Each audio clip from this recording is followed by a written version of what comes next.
Big TV భక్తి సమాచారం WhatsApp ఛానల్లో జాయిన్ అవ్వండి. అన్ని విశేషాలు ఎప్పటికప్పుడు తెలుసుకోండి. నమస్కారం.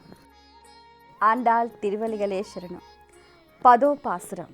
நோற்றுச்சுவர்க்கம் பூகின்ற அம்மனாய் மாற்றுமும் தாராரோ வாசால் திருவாதார் நாற்றத்துளாய் முடி நாராயணன் நம்மால் போற்ற புறுதர்ம புண்டிய நாள் பண்டாரு நாள் கூற்றத்தின் வாயு விளந்த கும்பகர்ணனான் தோற்று முழக்கே பெருந்தயல் தான தந்தானோம் ஆற்றவரந்துளையோ எருங்கலமே తేట్రమాయ్ వందు తిరుపేలోరంబావాయ్. ఈ పాసురంలో ఆండాళ్ తల్లి ఎన్నో చక్కని విషయాలను మనందరికీ కూడా తెలియచేసింది. సాక్షాత్తు శ్రీ మహాలక్ష్మీదేవే దివి నుండి భూమికి దిగి వచ్చి తాను వ్రతాన్ని ఆచరించడమే కాకుండా మనందరి చేత ఆచరింపచేసి మనలో ఉన్న గుణాలను పెంపొందించడానికి ఆమె ఎంతగానో శ్రమపడింది. అసలు ఈ పాసురంలో ఎంతో చక్కగా వర్ణించారంటే, మేము రాకపూర్వమే నీవు వ్రతము చేసి ఆ ఫలమును అనుభవించుచు హాయిగా నిద్రపోతున్న ఓ లలనా, మరి మాట్లాడకపోయినా తలుపైనా తీయవా అని అంటూ ఉంటారు. అలాగే సుగంధ పరిమళాలు వెదజల్లే తులసిమాలను ధరించిన ఆ కన్నయ్య, ఎంతో చక్కగా కిరీటధారి అయిన ఆ నారాయణుడు, ఏమీ లేని మా వంటి వారు మంగళం పాడినా కూడా పరాన్ని అనుగ్రహించే పురుషోత్తముడు అంటూ కూడా ఆ శ్రీకృష్ణుణ్ణి ఎంతగానో కీర్తిస్తూ ఉన్నారు. మా అందరికీ కూడా శిరోభూషణం అయినటువంటి దాన లేచిరమ్ము అని అంటూ ఉంటారు. అది ఎంత చక్కగా అంటూ ఉంటారో. మరి నువ్వు ఎలా లేచి వస్తావు? అంత గాఢ నిద్ర ఏమి?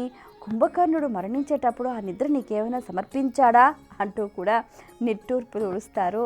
అంత మిగిలిన గోపికలంతా కూడా, ఓ తల్లి, ఓ లలనా, లేచిరమ్ము, నీకే మేము నిరీక్షిస్తూ ఉన్నాము, నువ్వు మా నాయకురాలివి, నీవు ముందుంటే నీ వెనకాల మేము వస్తాము అంటూ కూడా ఆ గోపికను లేపటానికి ప్రయత్నం చేస్తూ ఉంటారు. నీవు ఎలా లేచి రావాలి?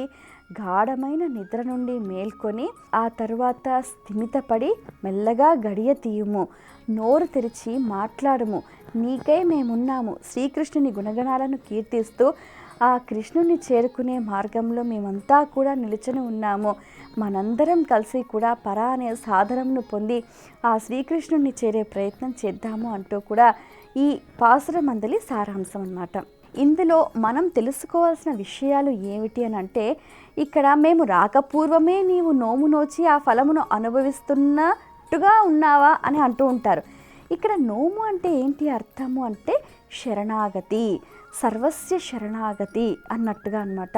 అయితే ఇంకోటి ఏంటి అని అంటే, ఎంతో చక్కగా వారంతా కూడా అభివర్ణిస్తూ ఉంటారనమాట.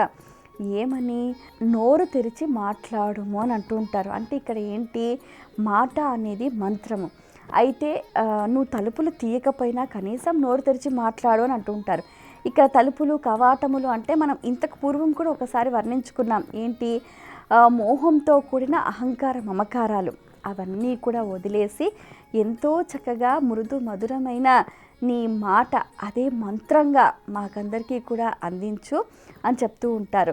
ఇప్పుడు ఏదైనా కూడా మనం సామాన్యంగా లౌకికంలో ఏ దోషాలు చేసినా కూడా దోషాలన్నింటినీ కూడా రూపుమాపి మనకు సద్గతి చేకూర్చేది ఆచార్యులు, గురువులు అన్నమాట.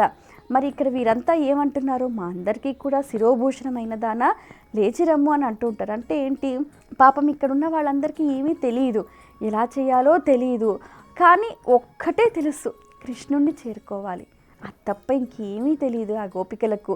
సో మాకందరికీ శిరోభూషణమైన దానివి, మేము ఎలా చేస్తే, ఎలా సాధన చేస్తే, ఎలా ముందుకు వెళితే కృష్ణుణ్ణి త్వరితగతిన మనం చేరుకుంటామో నీవు లేచిరమ్ము అని చెప్తూ ఉంటారు. అయితే ఇక్కడ ఆ నిద్ర అనేది ఎలా ఉంటుంది అని అంటే, మీరు గమనించారా?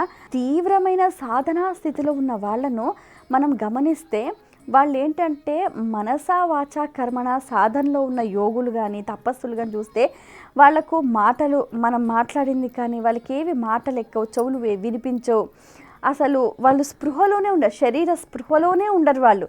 అంత భగవతత్వంలో లీనమైపోయి ఉంటారు. అటువంటి స్థితిలో ఉన్నదానా నువ్వు లేచిరమ్ము, మాతో కూడా కూడి మనందరం కూడా ఆ కృష్ణుణ్ణి చేరుకునే మార్గంలో ముందుకు సాగుతాము అంటూ కూడా చెప్తూ ఉంటారు. ఈ 10వ పాసురంలో కూడా ఎంతో చక్కగా పేయాళ్వార్ అనే ఒక గోపికను వాళ్ళు నిద్ర లేపుతూ ఉంటారు. ఇది ఇందులోని సారాంశం. స్వస్తి. For more videos like this, subscribe Big TV channel.